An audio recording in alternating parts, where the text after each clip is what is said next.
রসিকতা করে মজা করে ডাক দিলেন, ইয়া আবা হুরায়রা, এই বিড়ালের বাবা। আসলে নাম কি ছিল?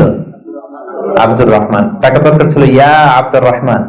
এটা না দেখে রাসূল সাল্লাল্লাহু আলাইহি ওয়াসাল্লাম মজা করে বললেন, ইয়া আবা হুরায়রা, হে বিড়ালের বাবা। রাসূল সাল্লাল্লাহু আলাইহি ওয়াসাল্লাম এরকম মজা প্রায় করতেন, প্রায় সাহাবাদের মধ্যে তিনি মজা করতেন, রসিকতা করতেন। তবে এটা হালাল রসিকতা ছিল, হালাল এন্টারটেইনমেন্ট। রাসূল সাল্লাল্লাহু আলাইহি ওয়াসাল্লাম একটু রসিকতা করে বললেন, ইয়া আবা হুরায়রা, হে বিড়ালের বাবা। তখন থেকে আবু হুরায়রা রাদিয়াল্লাহু তাআলা আনহুকে সবাই আব্দুর রহমান না বলে বিড়ালের বাবা বলে ডাকতে শুরু করলো। সুবহানাল্লাহ। এবং উনি নিজেও এটা নিজের জন্য পছন্দ করলেন, বিড়ালের বাবা। তো ওনার নাম হচ্ছে বেসিক্যালি আব্দুর রহমান, কিন্তু যেহেতু বিড়াল নিয়ে দুষ্টামি করতেন এবং রাসূল সাল্লাল্লাহু আলাইহি ওয়াসাল্লাম একবার যখন হে বিড়ালের বাবা বলে ডাক দিলেন, তারপর থেকে উনি কি হয়ে গেলেন? আবু হুরায়রা। উনি এই হাদিসটি বর্ণনা করেছেন, উনি নিজে শুনেছেন রাসূল সাল্লাল্লাহু আলাইহি ওয়াসাল্লামের কাছ থেকে এই হাদিসটি।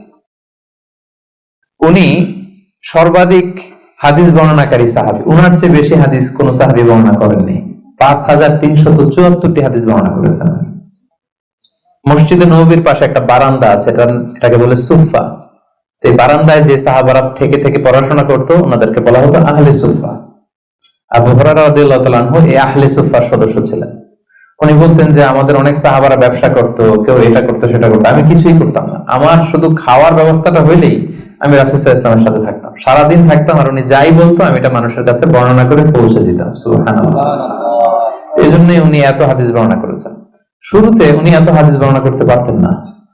উনি একবার বললেন, ইয়া রাসূলুল্লাহ সাল্লাল্লাহু আলাইহি সাল্লাম, আসমা'ু মিনকা হাদিসান কাসীরান, আমি তো আপনার কাছ থেকে অনেক হাদিস শুনি, ফালা আহফাজ, কিন্তু এগুলো আমার মনে থাকে না, কি করব? আল্লাহ রাসূল সাল্লাল্লাহু আলাইহি ওয়াসাল্লাম বললেন, উবসুত রিদাক, তুমি তোমার চাদরটা বিছিয়ে দাও। আবু হুরায়রা রাদিয়াল্লাহু তাআলা চাদর বিছিয়ে দিলেন। রাসূল সাল্লাল্লাহু আলাইহি ওয়াসাল্লাম ওই চাদরের মধ্যে এরকম হাত বুলিয়ে দিলেন, বললেন এবার এটা গায়ে দাও। এটা গায়ে দেওয়ার পর থেকে উনি বললেন, এরপর থেকে জীবনে যত হাদিস শুনেছি আল্লাহ রাসূল সাল্লাল্লাহু আলাইহি ওয়াসাল্লামের মুখ থেকে একটাও ভুলি নাই, একটাও ভুলিনি। রাসূল সাল্লাল্লাহু আলাইহি ওয়াসাল্লামের দোয়ার বরকত, রাসূল সাল্লাল্লাহু আলাইহি ওয়াসাল্লামের দোয়ার বরকতটা এরকম ছিল, উনি যদি কোনো লোনা পানির কুয়ার মধ্যে ওযু করে কুলির পানি ফেলতেন, ওটা মুহূর্তের মধ্যে মিঠা পানির কুয়া হয়ে যেত। গাছের মধ্যে ফল ধরে না, রাসূল সাল্লাল্লাহু আলাইহি ওয়াসাল্লাম টাচ করলে এর পরের বছর ফল হতে হতে একেবারে সয়লাব।